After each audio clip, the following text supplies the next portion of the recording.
tellement bon dans les enchaînements, Tom. Un fade-out, là. Tu fais ça comme pas deux. Meilleure réalisation, c'est c'est ça que j'allais dire. Ça fait 2 ans qu'on la gagne presque. Ouais, là, c'est cette année qu'on va l'avoir. Chaque année, on passe. Ah oui, je voulais faire un mélange des deux, puis finalement... Gagne presque, tu veux dire que notre nom il est nommé, là, parce qu'il faut qu'ils nous mettent dans plus qu'une catégorie. Il faut? Pourquoi qu'il faut? Je sais pas. OK, on a besoin d'être Bernatchézé. Ouais, go, go, go. Alright. Fait que, je commencerai par une anecdote inutile. Je parlais à mon frère la semaine passée au téléphone. Non! Oui. Tu me dis pas. Comment il va? Il va pas pire, il va être papa bientôt. On le félicite. Comme Monsieur Papa. Oui. Il parlait je parlais quand, tu sais, c'était dur d'écrire une chronique drôle sur les 4 As, Sylvain Sylvette ou sur Pedzi. Puis il m'a répondu, t'as-tu dit Pedzi à gueule ou Pedzi d'en face? Puis j'ai dit, j'ai pas pensé.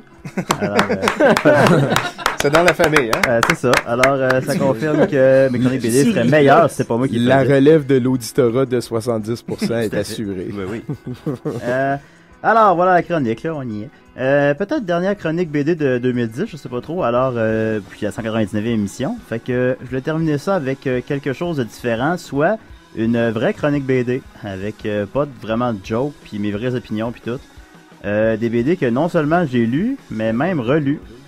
Alors, je conseille aux gens à la maison de baisser le son, puis d'aller chercher une bière, faire d'autres choses. Ça sera pas vraiment drôle, puis on va comprendre pourquoi je fais jamais ça. Même cette joke-là, je l'ai dit au début de l'émission. Alors, à m'écouter parler au fil des années, on pourrait croire que la BD, c'est un monde insipide, rempli de personnages avec comme un calembour comme nom, puis des intrigues prévisibles interchangeables, puis des gadgets au nom douteux, comme le monstre mou. Ben, la BD, c'est ça, et les 3 titres que je vais discuter ce soir, qui sont 3 de mes BD préférés de tous les temps.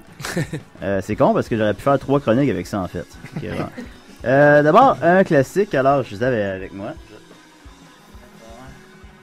Là, il fouille dans son sac. Voilà, c'est ça. D'abord, Idée noire de Franquin. Excellent, effectivement. Ouais. Ça, c'est un classique, c'est sûr que bon. Hergé disait un jour d'ailleurs, moi, je suis pas un artiste, le vrai artiste, c'est Franquin, voyons. Fait que, il a dit ça, pas dans ces mots-là exactement, mais Franquin, ben, il allait pas bien dans les années 60, il se sentait prisonnier de Spirou, puis il s'amusait plus depuis longtemps. Au beau milieu de l'apparition de QRN pour Brett Zellberg, dans le journal de Spirou, il a fait une dépression, ce qui a interrompu l'apparition pendant 15 mois. Il a fini de peine et misère avec l'aide de son ami Greg, puis rendu à l'album suivant, Panade de Champignac. Il tourne tous les personnages au ridicule, Zorglou porte une couche, puis on sent qu'il faut qu'il passe à autre chose. C'est ce qu'il va faire. Et par la suite, Fournier va reprendre les Spirou avec une dizaine d'albums qu'on lit jamais, parce qu'ils sont plates. Qui sont moins pires que ceux par la suite par Nick et Cauvin, qui sont encore plus plates. On entend Pledge lire l'album. Écoutez-moi ça, ce livre-là. Ouais, écoutez ça. Les pages se tournent bien. Ouais. Fait que Franquin va faire des projets qui lui ressemblent plus, comme Gaston, le premier anti-héros de la BD, ce qui était très audacieux à l'époque. Et surtout, il va publier chez Fil Glacial, le journal de Gottlieb, l'album que je vais discuter ce soir, Idée noire, son œuvre la plus intéressante avec de loin ses plus beaux dessins. J'en ai ici la version poche sur laquelle j'ai renversé du café. C'est très poche, en effet. Mais c'est ça. Mais elle n'a de poche que son format. C'est pas noté ça en plus. Ça, c'est on the spot. Oh, ça! Wow! Ok, voilà. C'est des gags d'une page quand t'as pas la version poche, là, parce que là, c'est 3-4 pages. Toujours en noir et blanc, qui sont cruels, sadiques, méchants, bêtes, ça sent la mort, le goudron, l'encre très noire. On s'attaque aux militaires, aux prêtres, aux chasseurs, aux pollueurs, aux politiciens, toutes les figures d'autorité qui nous font chier, et à la race humaine en général. C'est dur, c'est comme un cauchemar qu'on veut pas quitter, c'est magnifique, c'est un classique, je le recommande à tous, et je donnerais 5 sur 10. Ben attends, quand tu dis il se plaint contre tout le monde, pis blablabla, pis là, Ouais. c'est un cauchemar qu'on veut pas quitter. Ouais. Moi j'ai eu un flash, Ouais. Michel Brûlé. Là. Michel Brûlé, ben je sais pas si on peut faire des parallèles entre Idée noire et Michel Michel Brûlé, Brûlé. c'est Il plus parle un de gros il bitch. nuage de Michel, brûle, en fait, puis, c'est son opinion qui bitch tout le monde. Tandis Ouais. que ça, c'est plus tous les sujets. Mais ça Mais serait j'ai eu un réussi, flash, supposons. fallait que je le sorte. Non, mais ça parle serait de Michel supposons. Brûlé. C'est Le dans les. futur maire de Montréal. Oui, voilà, c'est ça. incomparable. Ben, si les deux s'attaquent aux figures d'autorité, supposons Franquin, il est bon là-dedans. Puis Michel Brûlé, ben. On s'en Aussi, encore. mais moins. Non, il est pas très bon dans Non, quoi que c'est ce ça.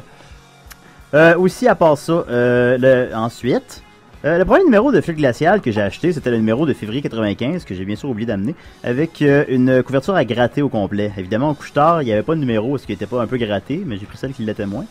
Puis j'avais acheté pour ça, mais à l'intérieur, c'était aussi bon, sinon mieux, c'était drôle, ce qui était rare pour de la BD. Puis là-dedans, puis il y avait beaucoup de totons aussi, ce qui était un plus. Puis à l'intérieur, ben, j'ai découvert Edica, Larsenet, Blutch, Binet, Coyote, Lelong, Morel. J'en oublie, j'entends les gens à la maison rêver pendant que je nomme ces noms-là. Mais mon préféré, c'était Tronchet, qui Puis je retourne dans mon sac, qui nous a offert Jean-Claude Tergal. Alors ça, c'est j'aime ça beaucoup. C'est ça. Jean-Claude Tergal, c'est l'éternel loser, l'éternel célibataire, le gars que ses amis vont lui voler sa blonde, le gars sur qui les oiseaux vont tout le temps aller chier, le gars qui fourre un sac de pâtes pour savoir c'est comment fourrer une fille. Malheureux en amour, malheureux en sexe, pathétique, puis un peu touchant, avec des titres d'albums comme Jean-Claude présente ses pires amis, Nous deux moins toi, et L'amant lamentable, ça donne le ton. Le ton que j'essaie de faire avec le Luc mon héros, finalement, c'est juste ça, là. C'est un rip-off de Jean-Claude Tergal, en fait. Ok, vous l'apprenez ici. Puis c'est ça, là, j'ai amené cette semaine de tome 7, que c'est quoi le titre? Je n'ai pas écrit sur ma feuille. C'est un peu... Les premières fois. La première fois. Voilà, la première fois. Celle-là, c'était, je crois, mon préféré. Parce qu'on le suit à l'adolescence. C'est Jean-Claude qui se compare au Yeti dans Tintin au Tibet, parce que comme lui, c'est un éternel incompris, avec qui personne parle. Il finit par trouver le premier amour, ce serait pas mal son seul salut dans tous les 9 albums, puis c'est très drôle. Je donnerais un 2 sur 10 bien senti, vraiment, je le conseille à tout le monde. Jean-Claude Tergal, un coup de cœur. Et en terminant, ma bande dessinée préférée de tous les temps, soit Klaus Cat. Pour les gens à la maison, Klaus Cat, c'est K-L-A-S-K-A-T-T.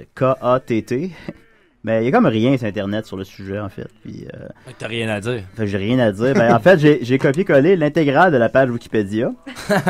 Klaus Cat est un personnage de bande dessinée créé par Gunnar Lundqvist, éponyme d'une série très populaire en Suède et publiée en France la première fois en 97 dans Lapin. Alors, c'est l'intégrale de la page Wikipédia de Klaus Cat. Klaus Cat, quand je l'ai vu à la librairie L'Imaginaire de Place Laurier à Sainte-Foy, j'ai tout de suite su que je voulais me l'acheter, alors j'ai demandé à Noël. En dehors des classiques genre les Tintins, le Schtroumpfissime puis les Spirou Exorglubes, c'est pas mal la seule BD que j'ai lue et relue à répétition et que je relirai encore immédiatement à place d'être assis ici pour en parler. Ça m'a influencé dans mon humour puis j'ai toujours gardé en tête que ça ferait des bons courts-métrages où j'adore ça. C'est la noirceur de l'âme, c'est l'angoisse mise en image, c'est du monde sans emploi, sans passion, sans but, qui boivent du café, qui sont stressés par la moindre rencontre, par le moindre changement, qui veulent rien faire d'autre que dormir ou boire. Les histoires ont souvent pas de punch, on erre à la lecture autant qu'eux, mais il y a quelque chose d'inaccessible là-dedans, de terriblement angoissant et d'étrangement drôle. C'est pas sans rappeler Idée Noire, que ce soit dans la forme ou dans le fond, c'est comme un cauchemar réveillé, j'adore ce livre et je donnerais 0. Alors voilà.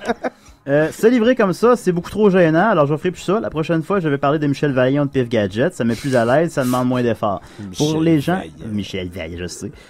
Pour les gens qui ont apprécié les livres que j'ai parlé ce soir, je vais m'en vais au brouhaha tantôt ce soir, puis j'ai un sac à dos rouge, fait qu'ils vont peut-être dedans. J'ai juste à voler mon sac à dos quand j'ai le dos tourné. Bon. Alors voilà. Bon, peut-être t'emprunter ça, moi, Klaus 4, c'est le seul que j'ai pas lu. Ça a l'air le fun. Fait que tout t'a prédisposé à aimer les booktouches, puis finalement, ça n'a pas fait le choc. Non, je sais pas pourquoi. Alors, je sais, mais bon. On va l'avoir la prochaine fois. Oui. Hey, merci beaucoup, Julien.